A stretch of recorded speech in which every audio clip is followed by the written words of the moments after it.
Perkenalkan, kami dari kelompok 8 yang secara kebetulan membawakan materi tentang kewarganegaraan dalam lingkup global. Perkenalkan, saya Catur Aldiansyah selaku moderator pada kelompok ini. Izinkan kami untuk memulai materi kali ini. Oh iya, hampir terlupa satu lagi. Jangan lupa subscribe dan like video ini. Terima kasih ya untuk like dan subscribe-nya. Kewarganegaraan dalam lingkup global terdiri atas praktik-praktik sukarela yang berorientasi pada hak asasi manusia, keadilan sosial, dan lingkungan di tingkat lokal, regional, dan global. Tak seperti kewarganegaraan nasional, kewarganegaraan dalam lingkup global tidak menunjukkan status resmi atau kesetiaan terhadap pemerintah. Assalamualaikum warahmatullahi wabarakatuh. Perkenalkan, nama saya Ulil Azmi Parinduri. Saya dari Prodi Perbankan Syariah 3B. Di sini, saya akan sedikit menjelaskan konsep kewarganegaraan dalam lingkup global. Konsep warganegara global ini tentu bukan menjadi hal yang baru. Munculnya pemahaman tentang warga negara global sudah muncul sejak zaman Yunani kuno, tepatnya pada abad keempat sebelum Masehi. Munculnya konsepsi akan warga negara dunia ini berawal dari ketidakterimaan akan kesetiaan publik warga negara.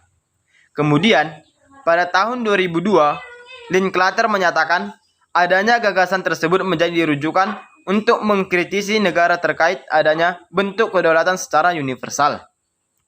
Kemudian, dengan tujuan dapat mewujudkan kehidupan warga negara dunia yang adil, makmur, dan damai. Kemudian, pada tahun 2012, Jeffrey mengungkapkan bahwa warga negara global adalah seseorang yang berakar dalam identitas kebangsaannya, tetapi mereka memiliki kesadaran yang lebih besar daripada itu, yakni menghargai berbagai keberagaman budaya-budaya, sikap toleransi terhadap keyakinan dan kepercayaan lain, serta melihat berbagai isu-isu global sebagai kajian utama daripada batas-batasan bangsanya sendiri. Warga negara secara umum ialah memberikan kontribusi untuk membina dan mengembangkan karakter warga negara yang cerdas dan baik. Hal tersebut tentu sudah menjadi bagian dari ide, instrumentasi, dan praksis dalam pendidikan nasional di Indonesia. Kewarganegaraan merupakan pendidikan yang bisa mengarahkan pembentukan watak bagi peserta didik untuk memiliki kesadaran sebagai salah satu warga negara yang global. Pendidikan kewarganegaraan tentu menjadi pilihan untuk melatih sikap untuk dapat penyelesaian konflik atau isu-isu yang sedang terjadi.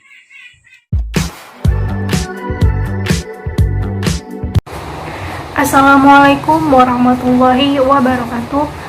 Perkenalkan, nama saya Dea Dara Udina, NIM 0503192055. Di sini saya akan menyampaikan materi tentang masalah kewarganegaraan yang dihadapi. Dalam sebuah negara pasti memiliki masalah, baik itu masalah yang internal maupun masalah yang eksternal. Status kewarganegaraan saja bisa menjadi sebuah masalah bagi negara maupun warga negaranya. Seperti masalah orang yang tidak memiliki kewarganegaraan disebut dengan apartheid, ataupun juga orang yang memiliki kewarganegaraan ganda disebut dengan bipartheid, dan juga orang yang memiliki kewarganegaraan 2 atau lebih disebut dengan multipartheid. Problematik kewarganegaraan yaitu asas ius soli dan juga asas ius sanguinis. Merupakan asas yang bisa digunakan setiap negara tergantung kebijakan negara tersebut menggunakannya. Tidak ada hukum khusus yang mengatur penggunaannya dalam setiap negara. Selanjutnya saya akan menjelaskan atau memberikan contoh satu kasus. Contoh masalah kewarganegaraan yang pertama yaitu Jennifer Lopez. yang kita tahu bahwa Jennifer Lopez mempunyai darah keturunan Brazil, namun dia lahir di Belanda. Tapi Jennifer Lopez tidak mendapatkan status kewarganegaraan dari kedua negara tersebut, baik itu dari Brazil maupun dari Belanda. Brazil tidak mengakui Jennifer Lopez sebagai warga negaranya itu karena Jennifer tidak lahir di Brazil. Begitu juga dengan Belanda. Jennifer tidak diakui di Belanda sebab Jennifer Lopez tidak ada keturunan dari bangsa Belanda. Kemudian contoh selanjutnya yaitu di Indonesia, mengenai warga negara Indonesia yang memiliki keturunan Cina. Di negara Cina, dalam peraturan pewarganegaraan menggunakan asas ius sanguinis, namun di Indonesia menggunakan asas ius soli. Hal ini menyebabkan beberapa masalah dalam pewarganegaraan. Misalnya, adanya kewarganegaraan ganda dalam hal ini menyebabkan beberapa masalah dalam pewarganegaraan. Misalnya, adanya kewarganegaraan ganda pada keturunan Cina yang bertempat tinggal di Indonesia. Dengan adanya persoalan ini mengenai kewarganegaraan ganda yang dimiliki oleh keturunan Cina yang tinggal di Indonesia, di mana yang sudah kita ketahui saat ini bahwa jumlah orang Cina yang tinggal di Indonesia itu semakin meningkat. Hal ini menimbulkan kesulitan bagi negara Indonesia maupun negara Cina. Namun, kedua negara ini sepakat untuk segera menyelesaikan masalah ini. Adanya sikap saling menghormati antar negara merupakan hal yang sangat penting dalam menyelesaikan masalah ini. Dan juga adanya kesadaran dari setiap masing-masing negara bahwa negara itu memiliki posisi dan kedudukan yang sama, saling memberi manfaat dan juga tidak ikut campur tangan dalam mengenai masalah politik yang terjadi di negara masing-masing. Itu menjadi landasan, adalah prinsip yang harus dijaga dan juga ditegakkan, serta menjadi landasan untuk menyelesaikan masalah. Assalamualaikum warahmatullahi wabarakatuh. Perkenalkan, nama saya Masito Sitorus dari Perbankan Syariah 3B. Saya ingin menjelaskan sedikit bagaimana masalah kewarganegaraan. Dalam sebuah negara pasti memiliki masalah kewarganegaraan, baik itu dari faktor eksternal maupun internal. Masalah kewarganegaraan itu bisa menimbulkan masalah untuk negara dan juga untuk warga negaranya tersebut. Masalah kewarganegaraan dan tak berkewarganegaraan merupakan masalah yang asasi dan menyangkut perlindungan hak-hak dasar setiap orang, termasuk di dalamnya adalah hak untuk hidup dan mengembangkan diri. Oleh karena itu, tanpa status hukum kewarganegaraan yang jelas, sudah barang tentu hak-hak dasar tersebut tidak akan terpenuhi. Mengingat pentingnya masalah status kewarganegaraan ini, maka tidak saja negara yang menanganinya, akan tetapi lembaga-lembaga internasional juga berperan aktif menangani masalah-masalah ini. Kewarganegaraan adalah sebuah keanggotaan seseorang dalam sebuah kesatuan politik atau negara, di mana hak untuk berpartisipasi dalam kegiatan politik diberikan pada orang tersebut. Di Indonesia, kewarganegaraan diatur dalam Undang-Undang Nomor 12 Tahun 2006 yang ditetapkan pada tanggal 1 Agustus 2006. Dari undang-undang tersebut diterangkan pula asas kewarganegaraan. Asas kewarganegaraan adalah asas yang mendasari kepemilikan kewarganegaraan seseorang. Dari asas kewarganegaraan tersebut, kita mengenal istilah asas ius soli yang menentukan kewarganegaraan berdasarkan tempat lahir. Yang kedua, asas ius sanguinis yang menentukan kewarganegaraan berdasarkan keturunan, dan naturalisasi yang merupakan kewarganegaraan karena permohonan izin atau pemberian. Setiap warga negara di atas 18 tahun atau yang sudah menikah hanya boleh mempunyai satu kewarganegaraan. Akan tetapi masih ada juga warga yang terjerat kasus yang menyangkut kewarganegaraan ganda. Di Indonesia, hal tersebut pernah beberapa kali terjadi pada rakyat, public figure, bahkan pejabat negara itu sendiri. Assalamualaikum warahmatullahi wabarakatuh. Nama saya Rizky Sobari, NIM 05031931767 dari kelas perbankan syariah 3B dan kelompok 8. Jadi di sini saya akan menjelaskan sedikit materi tentang permasalahan kewarganegaraan. Setiap negara pasti memiliki permasalahan dalam kewarganegaraannya, yaitu memiliki kewarganegaraan ganda atau bahkan tidak memiliki warga negara. Itu dikarenakan karena setiap negara itu memiliki peraturan kewarganegaraan yang berbeda-beda, yang diantaranya itu ius soli dan ius sanguinis. Yang Indonesia itu memiliki peraturan kewarganegaraannya itu ius soli yang berdasarkan dari tempat kelahiran, sedangkan di Cina itu ius sanguinis yang berdasarkan dari garis keturunan. Jadi, bagaimanakah jika seorang anak itu lahir dari keturunan Indonesia dan Cina, yang artinya memiliki kewarganegaraan yang peraturannya berbeda?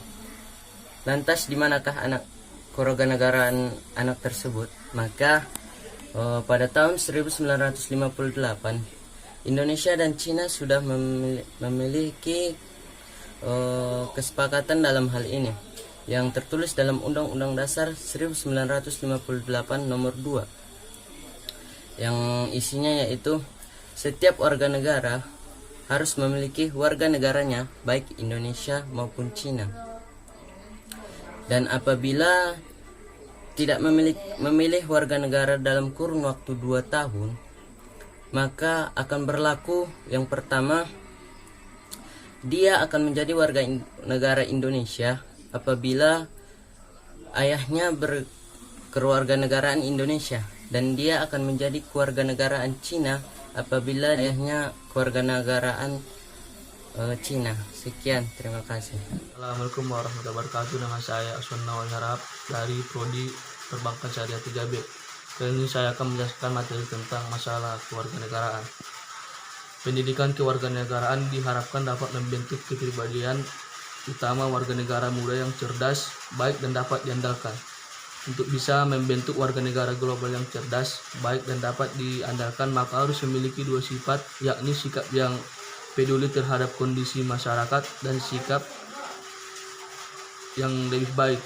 Sikap peduli yang dimaksud ini adalah bagaimana bisa mengembangkan kemampuan kepedulian tidak hanya pada lingkungan masyarakat, akan tetapi lebih ditekankan pada konteks masyarakat global.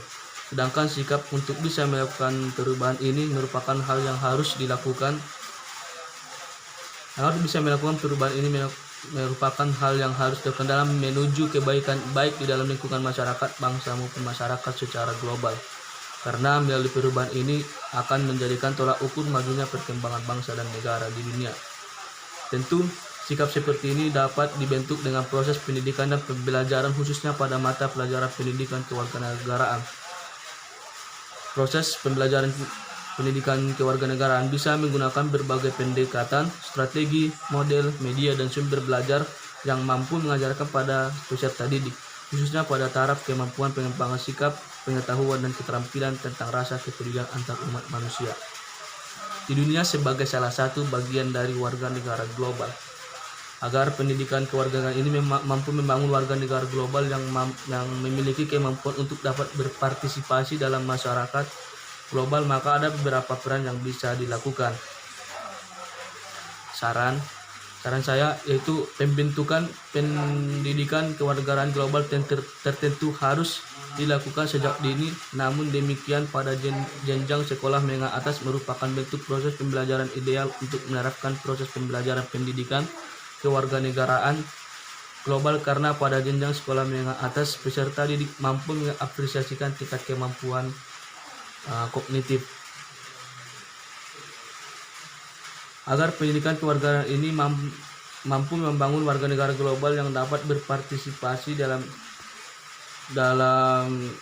global, maka pendidikan harus bisa meningkatkan kemampuan sikap, pengetahuan, dan keterampilan peserta didik secara universal. Adapun kemampuan tersebut bisa diterapkan melalui pengembangan kompetensi peserta didik tentang kesadaran hidup dalam dunia yang lebih adil, toleran, dan damai. Baiklah, saya Adelia Azizi. Saya dari PS3A. Di sini saya akan melanjutkan penjelasan dari teman saya. Di sini juga saya akan membawakan tema pentingnya pemerintah terhadap kewarganegaraan dalam lingkup global. Globalisasi di era saat ini tentu membawa perkembangan yang sangat signifikan dalam berbagai bidang kehidupan manusia. Globalisasi dapat dimaknai dengan berbagai pemahaman, tergantung dari sudut mana memahami makna globalisasi. Banyak perdebatan yang memahami makna globalisasi di negara berkembang. Adanya globalisasi akan menjadikan negara tersebut justru akan menjadi negara yang kaya semakin kaya, atau justru menjadikan negara yang miskin akan semakin miskin dalam menghadapi era globalisasi. Pemerintah terhadap kewarganegaraan dalam lingkup global, terutama dalam bidang pendidikan. Pembentukan pendidikan kewarganegaraan global tentu harus dilakukan sejak dini. Namun demikian, pada jenjang sekolah menengah atas merupakan bentuk proses pembelajaran ideal untuk menerapkan proses pembelajaran pendidikan kewarganegaraan global. Karena pada jenjang sekolah menengah atas, peserta didik mampu mengapresiasikan tingkat kemampuan kognitif, efektif, dan psikomotorik secara maksimal, agar pendidikan kewarganegaraan ini mampu membangun warga negara global yang dapat berpartisipasi dalam masyarakat global. Dalam menyelesaikan berbagai permasalahan lingkup global, maka pendidikan harus bisa meningkatkan kemampuan sikap, pengetahuan, dan keterampilan peserta didik secara universal. Adapun kemampuan tersebut bisa diterapkan melalui perkembangan kompetensi peserta didik tentang kesadaran hidup dalam dunia yang adil, toleran, dan damai. Assalamualaikum warahmatullahi wabarakatuh. Saya Vira Junior dari kelas Perbankan Syariah 3A. Nah, di sini saya untuk melanjutkan materi yang berikutnya, yaitu langkah strategi kebijakan kewarganegaraan terkini. Langsung saja tonton yang berikut ini. Dengan demikian, upaya mewujudkan integrasi nasional yang notabene mendasarkan pada ikatan yang lebih luas dan melewati batas-batas kekeluargaan, kesukuan, dan keagamaan menjadi sulit untuk diwujudkan. Dalam rangka mengupayakan terwujudnya integrasi nasional yang mantap, ada beberapa strategi yang mungkin ditempuh, yaitu yang pertama strategi asimilasi, strategi akulturasi, dan strategi pluralis. Langsung saja untuk strategi asimilasi, yaitu strategi asimilasi.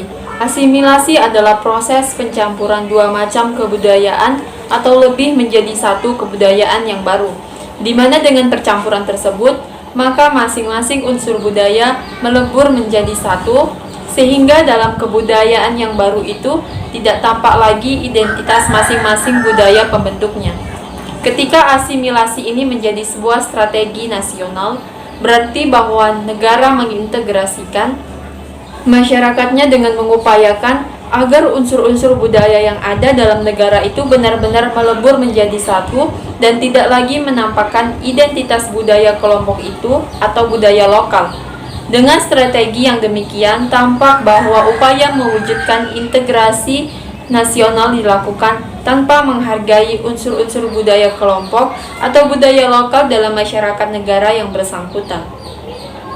Strategi integrasi. Masalah integrasi nasional merupakan persoalan yang dialami oleh semua negara, terutama adalah negara-negara berkembang, Dalam usianya yang masih relatif muda dalam membangun negara bangsa, ikatan antara kelompok-kelompok yang berbeda dalam negara masih dalam rentan dan mudah tersulut untuk terjadinya pertentangan antar kelompok. Di samping itu, masyarakat di negara berkembang umumnya memiliki ikatan primordial yang masih kuat.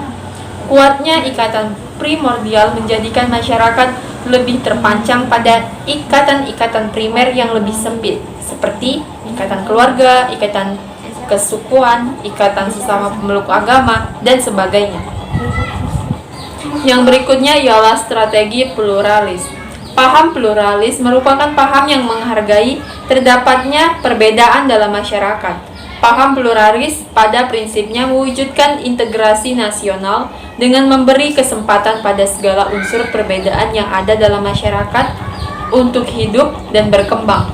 Ini berarti bahwa dengan strategi pluralis dalam mewujudkan integrasi nasional, negara memberi kesempatan kepada semua keragaman dalam negara, baik suku, agama, budaya daerah, dan perbedaan-perbedaan lainnya untuk tumbuh dan berkembang.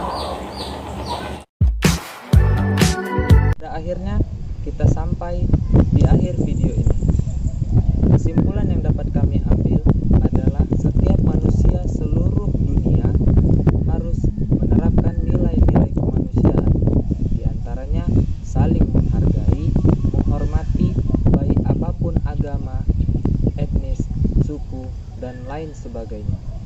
Sekian dari kelompok 8, tak ada gading yang tak retak, tak ada peyek yang tak lepak, yang intoleran cocoknya dijita, yang tak belajar hanya orang gila.